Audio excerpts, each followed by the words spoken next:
राज्यात काही महिन्यांपूर्वी 288 विधानसभा मतदारसंघात विधानसभेच्या निवडणुका पार पडल्या. या निवडणुकीत असंख्य उमेदवारांनी आपलं नशीब आजमावलं. यात काहींना यश आलं तर काहींच्या पदरी निराशा. मात्र काही असे नेते देखील आहेत ज्यांनी अनेक टर्म आपल्या मतदारसंघावर निर्विवाद वर्चस्व गाजवलं आहे. हे नेते कोण आहेत व त्यांचा मतदारसंघ नक्की कोणता आहे या संदर्भात जाणून घेऊया या व्हिडिओमधून. नमस्कार, मी AP आणि तुम्ही पाहताय मुद्द्याचं बोला. या यादीत 1 नंबरला नाव आहे ते गणपतराव देशमुख यांचं. गणपतराव देशमुख यांनी सोलापूर जिल्ह्यातील सांगोला विधानसभा मतदारसंघाचे 11 वेळा प्रतिनिधित्व केलं आहे. गणपतराव देशमुख हे शेतकरी कामगार पक्षाचे नेते होते. देशमुख यांनी महाराष्ट्र सरकारमध्ये कॅबिनेट मंत्री म्हणून काम देखील केलं आहे. गणपतराव देशमुख हे सर्वसामान्य जनतेत जाऊन काम करणारे नेते होते व त्यांचे कार्य व त्यांच्या साधेपणामुळे एक आदर्श राजकारणी म्हणून त्यांना ओळखलं जातं. सध्या गणपतराव देशमुख यांचे नातू बाबासाहेब देशमुख हे सांगोला विधानसभा मतदारसंघाचे आमदार आहेत. दुसऱ्या नंबरवर नाव आहे ते सुरेश जैन यांचं. सुरेश जैन हे जळगाव विधानसभा मतदारसंघातून 9 वेळा महाराष्ट्र विधानसभेत निवडून गेले आहेत. 1980 ते 2014 या काळात सुरेश जैन यांनी जळगाव विधानसभा मतदारसंघाचे प्रतिनिधित्व केलं आहे. मात्र या त्यांच्या कार्यकाळात सुरेश जैन यांचा पक्ष बदलाचा इतिहास आहे. काँग्रेस, शिवसेना, राष्ट्रवादी आणि पुन्हा शिवसेना असा प्रवास सुरेश जैन यांचा राहिला आहे. शिवसेनेत असताना सुरेश जैन हे महाराष्ट्राचे कॅबिनेट मंत्री होते.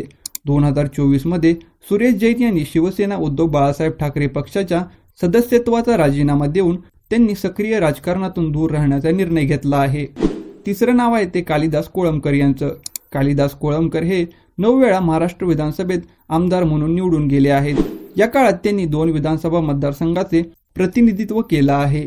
1990 ते 2004 या काळात ते शिवसेनेच्या तिकिटावर नायगाव मतदारसंघातून आमदार म्हणून निवडून आले होते व त्यानंतर त्यांनी पक्ष बदलून 2009 ते 2014 या काळात काँग्रेस पक्षातर्फे वडाळा मतदारसंघातून महाराष्ट्राच्या विधानसभेवर निवडून गेले आहेत. पुन्हा त्यांनी काँग्रेस सोडून भाजपमध्ये प्रवेश केला व भाजपच्या तिकिटावर वडाळ्यातून 2019 व 2024 मध्ये महाराष्ट्राच्या विधानसभेत निवडून आले आहेत. चौथं नाव आहे ते अर्जुन तुळशीराम पवार यांचं. पवार हे 8 वेळा महाराष्ट्र विधानसभेत आमदार म्हणून निवडून आले आहेत. 7 वेळा कळवण विधानसभा मतदारसंघ तर एकदा सुरगाणा विधानसभा मतदारसंघाचे प्रतिनिधित्व A.T. पवार यांनी केलं आहे. या काळात A.T. पवार यांचा काँग्रेस, भाजप आणि राष्ट्रवादी असा प्रवास राहिलेला आहे. 1978 आणि 1980 या काळात काँग्रेस तर 1990 ते 1995 या काळात भाजप आणि 1999 ते 2009 या काळात राष्ट्रवादीच्या तिकिटावर कळवण विधानसभा मतदारसंघाचे प्रतिनिधित्व A.T. पवार यांनी केलं आहे.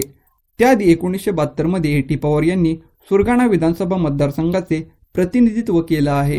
विलासराव देशमुख यांच्या मंत्रिमंडळात अर्जुन तुळशीराम पवार यांनी आदिवासी कल्याण राज्यमंत्री पदाची जबाबदारी पाहिली आहे. माजी केंद्रीय राज्यमंत्री भारती पवार या A.T. पवार यांच्या सुनबाई आहेत. 5वं नाव आहे ते बाळासाहेब थोरात यांचं.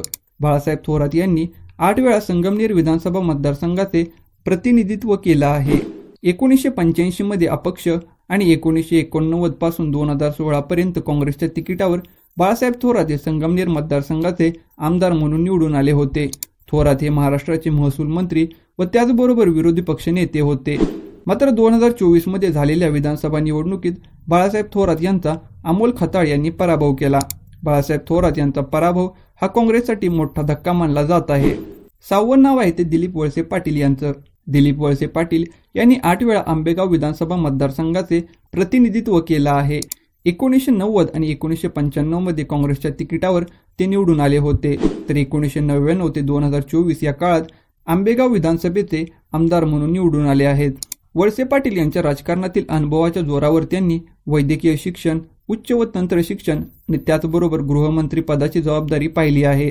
राष्ट्रवादीतील फुटीनंतर दिलीप वळसे पाटील यांनी अजित पवार यांना साथ दिली होती. 7वं नाव आहे ते जयंत पाटील यांचं. जयंत पाटील हे 8 वेळा महाराष्ट्र विधानसभेत आमदार म्हणून निवडून आले आहेत. 1990 आणि 1995 मध्ये काँग्रेस आणि 1999 व 2004 या काळात राष्ट्रवादीच्या तिकिटावर जयंत पाटील यांनी वाळवा मतदारसंघाचे प्रतिनिधित्व केलं आहे व त्यानंतर मतदारसंघ फेररचनेनंतर जयंत पाटील हे इस्लामपूर मतदारसंघातून 2009 ते 2024 या काळात राष्ट्रवादीच्या तिकिटावर निवडून आले आहेत. महाराष्ट्राच्या मंत्रिमंडळात जयंत पाटील यांनी अनेक जबाबदाऱ्या स्वीकारल्या आहेत. ग्रामीण विकास मंत्री, अर्थमंत्री आणि गृहमंत्री म्हणून जयंत पाटील यांनी काम पाहिलं आहे. त्याचबरोबर उद्धव ठाकरे यांच्या सरकारमध्ये जयंत पाटील जलसंपदा विभागाचे कॅबिनेट मंत्री होते. सध्या जयंत पाटील हे राष्ट्रवादी शरदचंद्र पवार पक्षाचे प्रदेशाध्यक्ष आहेत. 8वं नाव आहे ते विलासकाका पाटील उंडाळकर यांचं. विलासकाका यांनी 7 वेळा कराड दक्षिण मतदारसंघाचे प्रतिनिधित्व केलं आहे.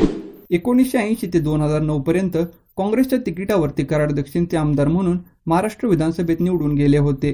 या काळात त्यांनी सहकार, विधी व न्याय अशा अनेक खात्यांचे काम पाहिलं होतं. 2014 मध्ये काँग्रेसने विलासकाका पाटील उंडाळकर यांना डावलून महाराष्ट्राचे माजी मुख्यमंत्री पृथ्वीराज चव्हाण यांना कराड दक्षिणमधून विधानसभेचं तिकीट दिलं. ही निवडणूक विलासकाका यांनी अपक्ष लढवली. मात्र या निवडणुकीत विलासकाका यांचा पराभव झाला आणि त्याचबरोबर त्यांच्या कराड दक्षिणमधील निर्विवाद वर्चस्वाला धक्का बसला.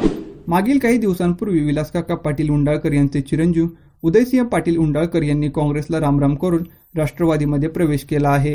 9वं नाव आहे ते राज्याचे उपमुख्यमंत्री अजित पवार यांचं. अजित पवार हे 7 वेळा बारामती विधानसभा मतदारसंघातून आमदार म्हणून निवडून आले आहेत. तर एकदा लोकसभेत देखील बारामती लोकसभा मतदारसंघाचे खासदार म्हणून निवडून आले आहेत. 1995 मध्ये काँग्रेस आणि त्यानंतर 1999 पासून ते 2024 पर्यंत राष्ट्रवादीच्या तिकिटावर अजित पवार यांनी महाराष्ट्र विधानसभेत धडक मारली आहे. या काळात त्यांनी 6 वेळा महाराष्ट्राच्या उपमुख्यमंत्री पदाची शपथ घेतली आहे. त्याचबरोबर अजितदादा यांनी विरोधी पक्षनेते, अर्थमंत्री अशा विविध मंत्रिपदाची जबाबदारी पाहिली आहे व सध्या अजित पवार हे राष्ट्रवादीचे राष्ट्रीय अध्यक्ष आहेत. 10वं नाव आहे ते राधाकृष्ण विखे पाटील यांचं. राधाकृष्ण विखे पाटील यांनी 7 वेळा शिर्डी विधानसभा मतदारसंघाचे प्रतिनिधित्व केलं आहे. 1999 ते 2024 या काळात विखे पाटील हे महाराष्ट्र विधानसभेत आमदार म्हणून निवडून आले आहेत. मात्र या काळात त्यांनी अनेक पक्ष बदलले आहेत. काँग्रेस, शिवसेना, पुन्हा काँग्रेस आणि आता भाजप असा राधाकृष्ण विखे पाटील यांचा राजकीय प्रवास राहिला आहे. विरोधी पक्षनेते, कृषी मंत्री आणि शालेय शिक्षण मंत्री अशा अनेक मंत्रिपदाची जबाबदारी विखे पाटील यांनी पाहिली आहे. तर सध्या देवेंद्र फडणवीस यांच्या सरकारमध्ये विखे पाटील हे जलसंपदा खात्याचे मंत्री आहेत. तर मंडळी, हे आहेत महाराष्ट्रातील किमान 35 वर्ष आपापल्या मतदारसंघाचे प्रतिनिधित्व करणारे नेते. या यादीतील नेते तुमच्या मतदारसंघातील आहेत का? इतके वर्ष तुम्ही या नेत्यांना संधी दिली, या तुलनेत तुमच्या मतदारसंघातली कामे झाली आहेत का व ती कामे नक्की कोणती आहेत? आणि हे नेते 30 ते 35 वर्ष निवडून येत आहेत, यामागची कारणे नक्की काय असू शकतात? या संदर्भात तुमचं मत काय आहे ते आम्हाला कमेंट बॉक्समध्ये नक्की कळवा. आणि व्हिडिओ जर आवडला असेल तर अशा नवीन व्हिडिओ पाहण्यासाठी मुद्द्याचं बोला या यूट्यूब चॅनलला सबस्क्राईब करा.